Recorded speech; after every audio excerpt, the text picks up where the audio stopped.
Sahabat semua, kisah kali ini begitu menyentuh hati. Tentang seorang TKI sopir truk di Dubai yang hidupnya penuh ujian, hingga akhirnya harus menghadapi nasib yang tidak terduga. Dari kerasnya perantauan, pengkhianatan, hingga pertolongan Allah yang datang di saat paling sulit. Mari kita sama-sama ikuti perjalanan hidupnya yang penuh liku. Semoga kita bisa mengambil hikmah dari cerita ini. Jangan lupa tuliskan sholawat di kolom komentar beserta nama kota asal kalian, agar kita bisa saling mendoakan. Bagi yang sudah subscribe, semoga Allah membalas kebaikan kalian dengan rezeki yang luas, kesehatan, dan keberkahan hidup. Amin. Di sebuah apartemen kecil di pinggiran kota Seoul, Rizky duduk termenung di dekat jendela. Lampu-lampu kota berkelip, namun hatinya terasa sepi. Ia baru saja pulang kerja setelah seharian mengantar dan menjemput karyawan Hanul Corp, perusahaan teknologi besar yang mempekerjakannya sebagai sopir. Baginya, pekerjaan itu sudah cukup untuk menyambung hidup, meski seringkali ia menerima tatapan meremehkan dari para staf. Rizky teringat pada ucapannya saat berangkat dari Indonesia dulu. Ia berjanji pada ibunya untuk selalu sabar, menjaga kehormatan, dan tidak mudah menyerah. Setiap malam sebelum tidur, ia berdoa dalam hati, semoga Allah membukakan jalan agar suatu hari ia bisa pulang dengan kepala tegak. Namun malam itu terasa berbeda. Besok ia harus menghadiri sebuah acara perusahaan. Para direksi dan karyawan tingkat tinggi akan berkumpul dalam jamuan resmi yang diadakan di sebuah hotel mewah di pusat kota. Sebagai sopir, Rizky tidak seharusnya masuk ke ruangan utama, hanya menunggu di area parkir. Tetapi seorang manajer memberitahu bahwa ia harus ikut masuk untuk membantu mengatur transportasi tamu undangan. Rizky sempat ragu. Ia tahu betul bagaimana orang-orang memandangnya. Namun ia tidak bisa menolak perintah. Ia hanya menghela napas panjang, mencoba menyiapkan hati untuk kemungkinan yang akan terjadi. Di meja kecil kamar apartemennya, tergeletak sebuah buku lusuh berisi catatan pribadi. Rizky menuliskan satu kalimat sebelum tidur, kalimat yang seolah menjadi pertanda. Sabar adalah ujian, tetapi harga diri adalah anugerah. Ia menutup buku itu, lalu memejamkan mata. Tidak ada yang tahu, malam ini adalah awal dari sebuah kejadian besar yang akan mengguncang perusahaan tempatnya bekerja. Pagi itu, suasana hotel mewah di pusat kota Seoul tampak megah. Lampu kristal menggantung di langit-langit, karpet merah terbentang, dan aroma wangi bunga segar memenuhi ruangan.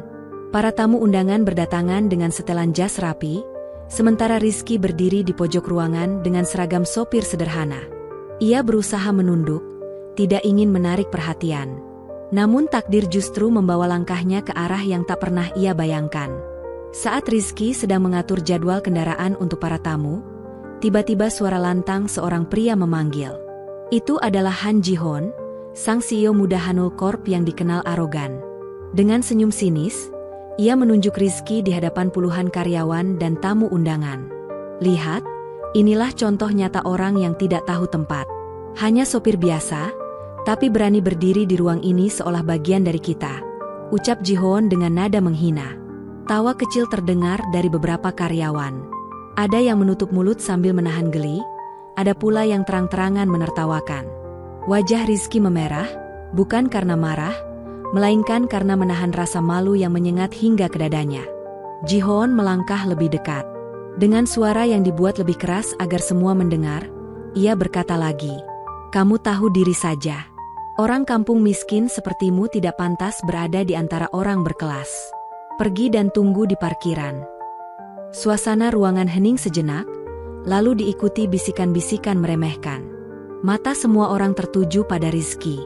Ia hanya menunduk, menahan gejolak yang berkecamuk di dalam hatinya. Seorang staf senior mencoba menengahi, namun Ji-hoon menepis dengan tangan, seolah ingin memastikan ejekannya menjadi tontonan. Kalau bukan karena perusahaan ini, mungkin kau bahkan tidak bisa makan dengan layak. Jangan pernah lupa siapa dirimu. Rizky menggenggam erat tangannya, kuku hampir menembus telapak. Ia ingin menjawab, tapi kesabaran yang selalu ia pegang membuat lidahnya keluh. Ia memilih diam, meski hatinya hancur berkeping-keping. Ia melangkah pelan keluar dari ruangan dengan tatapan kosong. Namun tak ada seorang pun yang tahu, hanya dalam hitungan jam, keadaan akan berbalik. Orang yang tadi dihina akan menjadi sosok yang paling ditakuti sekaligus dihormati di ruangan itu. Rizky berjalan keluar dari ruangan dengan langkah berat. Suara tawa yang mengejek masih terngiang jelas di telinganya. Udara pagi yang dingin terasa menusuk lebih tajam dari biasanya. Ia berdiri di dekat pintu kaca hotel, menatap jalan raya yang sibuk, mencoba menenangkan diri. Namun jauh di balik kesederhanaannya, Rizky menyimpan sesuatu yang tidak diketahui siapapun di perusahaan itu. Selama ini ia tidak pernah menceritakan latar belakangnya. Semua orang hanya tahu ia seorang TKI yang bekerja sebagai sopir, tanpa pendidikan tinggi, tanpa koneksi. Padahal kenyataannya jauh berbeda. Sebelum merantau, Rizky sempat bekerja bersama seorang pengusaha besar asal Timur Tengah yang juga merupakan investor kelas dunia. Sang pengusaha mempercayainya sepenuhnya karena Rizky dikenal jujur dan tahan uji. Bahkan, dalam beberapa kesempatan, Rizky pernah menjadi penerjemah dan penghubung antara investor dengan perusahaan internasional. Salah satu investor itu kini sedang mengincar Hanul Corp, perusahaan tempat Rizky bekerja. Mereka mencari sosok di dalam untuk menjadi penilaian utama. Bukan direksi, bukan manajer, melainkan seseorang yang mampu menilai karakter manusia. Dan pilihan itu jatuh kepada Rizky, meski Hanul Corp tidak pernah mengetahuinya. Sambil menahan gejolak di hati, Rizky menerima panggilan di ponselnya. Suara berat seorang pria terdengar di seberang. "Rizky, kami sudah siap. 3 jam dari sekarang, kau yang akan menentukan keputusan akhir. Jika mereka layak, dana investasi akan masuk. Jika tidak, kita mundur." Rizky terdiam sejenak, matanya menatap kosong ke jalan raya yang ramai. Ucapan Han Ji-hoon beberapa menit lalu terngiang lagi, merendahkan dirinya di depan semua orang. Dalam hatinya, ia berbisik lirih. Mungkin inilah saatnya kebenaran berbicara. Ia menghela napas panjang, lalu menutup telepon. Tidak ada yang tahu bahwa seorang sopir sederhana sebentar lagi akan mengguncang fondasi Hanul Corp. 3 jam berlalu sejak insiden memalukan di ruangan jamuan. Para direksi Hanul Corp masih sibuk membicarakan kesepakatan besar dengan calon investor asing yang akan datang sore itu. Suasana berubah tegang, sebab dana yang dijanjikan mencapai angka fantastis. Jika gagal, perusahaan bisa kehilangan reputasi di mata dunia. Han Ji-hoon duduk dengan penuh percaya diri di kursi utama ruang konferensi. Ia meyakini bahwa dirinya, dengan status CEO muda, mampu meyakinkan siapapun. Sesekali ia melirik jam tangannya, menunggu kedatangan para investor. Di luar dugaan, pintu ruangan terbuka. Masuklah beberapa pria berpenampilan formal dengan bahasa tubuh yang berwibawa. Mereka langsung menarik perhatian semua orang. Di antara mereka, seorang pria parubaya yang dikenal sebagai pengusaha besar Timur Tengah berjalan anggun ke depan. Semua direksi berdiri dan menunduk hormat. Namun keheningan berubah menjadi kejutan saat sosok lain melangkah masuk dari belakang. Itu adalah Rizky, dengan pakaian rapi berbeda dari seragam sopir biasanya. Ia berjalan tenang, berdiri tepat di samping sang pengusaha. Wajah para direksi terbelalak. Bisikan kaget terdengar di seluruh ruangan. Ji-hoon spontan berdiri, matanya menyipit menatap Rizky seolah tidak percaya. "Apa? Apa yang dilakukan orang ini di sini?" tanyanya dengan nada tinggi. Pengusaha besar itu tersenyum tipis. "Tuan Han, perkenalkan, inilah orang yang paling saya percaya. Selama bertahun-tahun, Rizky menjadi penilai karakter bagi kami. Hari ini, ia yang akan menentukan apakah Hanul Corp pantas menerima investasi kami atau tidak." Ruangan seketika membeku. Tidak ada yang berani bersuara. Ji-hoon terpaku, wajahnya memucat.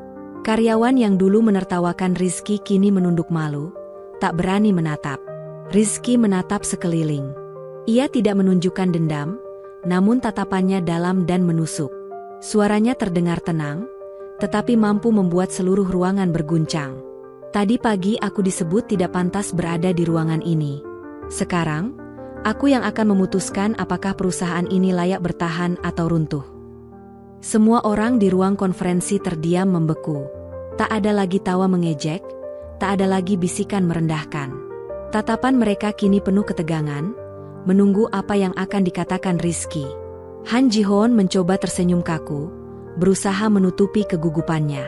Ia melangkah mendekat lalu berkata dengan suara bergetar. Rizky, maksudku, Tuan Rizky. Tadi pagi hanya salah paham. Aku tidak bermaksud. Kalimatnya terputus. Pengusaha besar asal Timur Tengah itu mengangkat tangan, memberi isyarat agar Ji-hoon diam.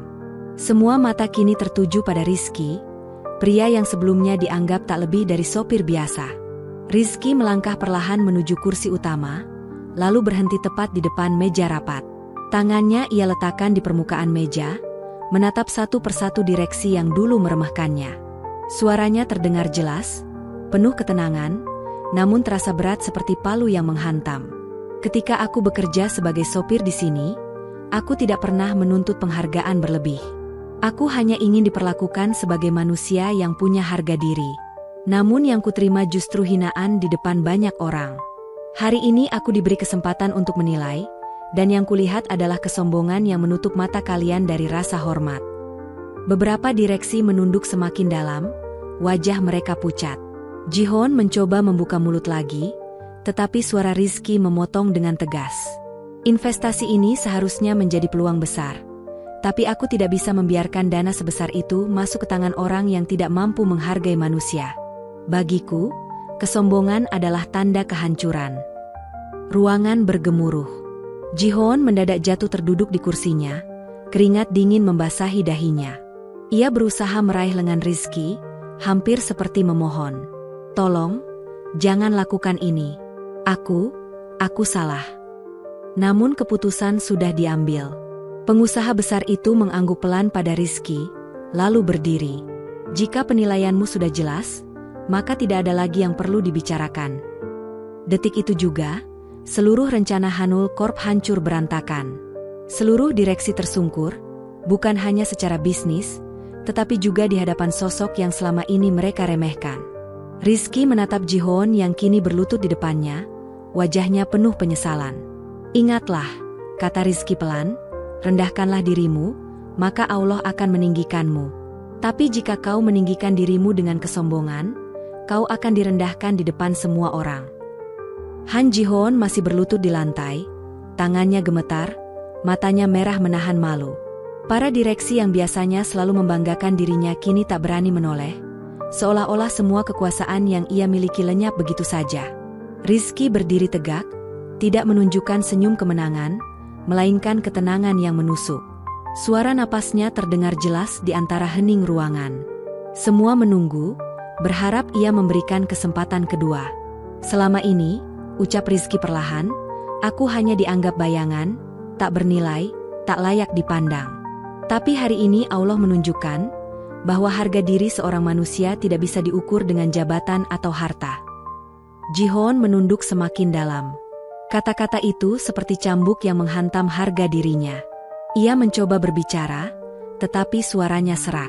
Aku minta maaf. Aku telah buta karena kesombongan. Kumohon, berikan aku kesempatan untuk memperbaiki semuanya. Beberapa direksi mulai angkat bicara, suaranya lirih penuh penyesalan. Kami juga salah, Tuan Rizky. Kami ikut meremehkanmu. Kami rela kehilangan posisi, asalkan perusahaan ini tidak runtuh. Namun pengusaha besar asal Timur Tengah menggeleng pelan. Kesempatan bukan datang dari kami. Hanya dia yang berhak menentukan. Ia menoleh ke arah Rizky, memberi isyarat bahwa keputusan akhir ada di tangannya. Rizky memandang wajah-wajah yang kini tertunduk hina, berbeda jauh dari beberapa jam sebelumnya saat mereka tertawa mengejeknya. Di dalam hatinya, ia bergulat. Amarah masih ada, namun ia juga teringat pesan ibunya dulu, bahwa kekuatan sejati bukan pada balas dendam, melainkan pada kebesaran hati. Ia menarik napas panjang, lalu berkata dengan tegas, Aku bukan dewa yang bisa mengampuni semua dosa. Aku hanya manusia yang pernah kalian lukai. Jika kalian benar-benar ingin berubah, buktikan dengan tindakan, bukan kata-kata. Ruangan kembali hening. Ji-hoon menggenggam lututnya, matanya berkaca-kaca. Semua orang tahu, masa depan Hanul Corp kini tergantung pada satu pria yang dulunya hanya dianggap sopir rendahan. Ruang konferensi itu kini seperti medan pengadilan. Para direksi menunduk lesu, sementara Han Ji-hoon tetap berlutut dengan wajah pucat. Tidak ada yang berani bergerak sebelum Rizky membuka suara. Rizky berjalan perlahan mengitari meja besar, menatap satu persatu wajah yang dulu menertawakannya. Tatapannya dalam, penuh wibawa, hingga membuat mereka menahan napas. Ia berhenti tepat di belakang kursi Ji-hoon. "Ketika aku dihina tadi pagi," ucapnya dengan tenang, "aku bisa saja melawan dengan kata-kata. Tapi aku memilih diam. Karena aku percaya, waktunya akan tiba. Dan lihatlah sekarang, siapa yang sebenarnya jatuh." Ji-hoon menunduk makin dalam, genggaman tangannya gemetar. Suara hatinya seperti tercekik. Ia tidak pernah membayangkan seorang sopir yang diremehkan bisa menjadi penentu nasib perusahaannya. Pengusaha besar yang mendampingi Rizky menambahkan dengan nada tegas. "Kami tidak menanamkan modal di perusahaan yang dipimpin oleh orang yang congkak. Namun, bila Rizky memberi lampu hijau, maka investasi akan tetap berjalan. Tapi dengan satu syarat, kepemimpinan harus berubah." Kata-kata itu seperti petir yang menyambar. Para direksi saling pandang, mata mereka berbinar tipis, seolah setuju dengan syarat tersebut. Mereka tahu arogansi Ji-hoon sudah lama menjadi racun, hanya saja tak seorang pun berani menentangnya. Rizky terdiam beberapa saat, seolah menimbang beratnya keputusan. Ia teringat kembali janji pada ibunya, jangan pernah membalas dengan kebencian, tapi jangan biarkan kehormatan diinjak. Akhirnya ia berkata pelan namun jelas, setiap kata menggema di ruangan itu. "Perusahaan ini bisa diselamatkan. Tapi tidak dengan pemimpin yang menindas orang kecil. Aku setuju investasi berjalan, dengan catatan Han Ji-hoon turun dari jabatannya." Ruangan berguncang. Direksi yang tadinya tertekan kini mengangguk penuh setuju. Ji-hoon menatap Rizky dengan wajah hancur. Tubuhnya limbung seolah kehilangan segalanya. Keheningan menyelimuti ruang konferensi. Kata-kata Rizky baru saja menjatuhkan palu terakhir yang meruntuhkan singgasana seorang CEO muda yang selama ini begitu angkuh. Han Ji-hoon menegakkan tubuhnya dengan susah payah. Wajahnya pucat, matanya berair. Ia memandang sekeliling, berharap ada satu orang saja yang membelanya. Namun para direksi menghindari tatapannya. Mereka sudah bulat dengan keputusan Rizky. "Tidak, ini tidak adil." Suara Ji-hoon serak, penuh getir. "Aku membangun perusahaan ini dengan tanganku sendiri. Aku yang membawa nama Hanul Corp dikenal dunia. Kalian semua sekarang berbalik meninggalkanku hanya karena seorang sopir." Salah satu direksi senior akhirnya angkat bicara. Suaranya bergetar. "Bukan karena dia seorang sopir, Ji-hoon. Tapi karena sikapmu yang menghancurkan martabat manusia. Hari ini, engkau menuai hasil dari kesombonganmu sendiri." Kata-kata itu menghantam Ji-hoon lebih keras daripada apapun. Ia terhuyung lalu jatuh terduduk, menutup wajahnya dengan kedua tangan. Napasnya memburu, keringat dingin membasahi pelipisnya. Rizky melangkah maju, berdiri di hadapan Ji-hoon. Tatapannya tidak penuh kebencian, melainkan ketegasan. "Aku tidak pernah meminta engkau menghormatiku. Aku hanya ingin diperlakukan sebagai manusia. Tapi engkau memilih merendahkanku di depan semua orang. Kini, lihatlah, engkau sendiri yang jatuh di hadapan mereka." Tangis lirih terdengar dari Ji-hoon, sesuatu yang tidak pernah disaksikan siapapun sebelumnya. Sang CEO yang terkenal sombong kini tersungkur, bukan karena kekuatan fisik, melainkan karena kebenaran yang tak bisa dibantah. Pengusaha besar asal Timur Tengah berdiri dan menepuk bahu Rizky. Keputusan sudah jelas. Mulai hari ini, kepemimpinan Hanul Corp akan berubah. Kami hanya mau melangkah jika engkau, Rizky, ikut mengawasi mereka. Mata semua direksi memandang Rizky dengan penuh hormat. Sosok yang tadinya hanya dianggap pengantar mobil kini, menjadi penentu arah masa depan perusahaan. Sejak keputusan dijatuhkan, suasana ruang konferensi berubah total. Para direksi yang sebelumnya tak pernah menoleh kini berdiri menyambut Rizky dengan penuh hormat. Beberapa di antara mereka bahkan membungkuk rendah, sesuatu yang tidak pernah terbayangkan sebelumnya. Rizky masih berdiri dengan tenang, meski hatinya bergejolak. Ia tidak pernah bermimpi akan berada di posisi ini, di mana satu kalimat darinya mampu mengguncang fondasi perusahaan raksasa. Namun semua itu nyata, terjadi di hadapan matanya. Mulai hari ini, ucap pengusaha besar asal Timur Tengah, Rizky bukan lagi sekadar pekerja di perusahaan ini. Ia akan menjadi penasehat utama kami dalam setiap kebijakan penting. Kata-kata itu disambut tepukan tangan para direksi, meski raut wajah mereka masih menyimpan rasa malu atas perlakuan masa lalu. Rizky melangkah perlahan, berdiri di tengah ruangan. Suaranya terdengar tenang, namun penuh wibawa. Aku tidak ingin kekuasaan, aku hanya ingin keadilan. Jangan pernah lagi ada orang yang diremehkan hanya karena pekerjaannya tampak kecil. Karena besar atau kecil, semua pekerjaan punya kehormatan. Beberapa direksi mengangguk dalam-dalam, mata mereka berkaca-kaca. Ucapan itu menyentuh nurani, mengingatkan bahwa mereka telah melupakan nilai paling dasar dalam dunia kerja, yaitu menghargai sesama. Sementara itu, Han Ji-hoon masih terduduk di kursinya. Tatapannya kosong, wajahnya pucat. Ia belum mampu menerima kenyataan bahwa semua orang kini tunduk pada sosok yang tadi pagi ia hinakan. Rizky menoleh padanya sejenak, lalu berkata pelan namun menusuk. Aku tidak ingin engkau jatuh selamanya, Ji-hoon. Aku hanya ingin engkau belajar bahwa kesombongan tidak akan membawamu kemanapun. Bangunlah, jika engkau mau berubah. Ruangan kembali hening.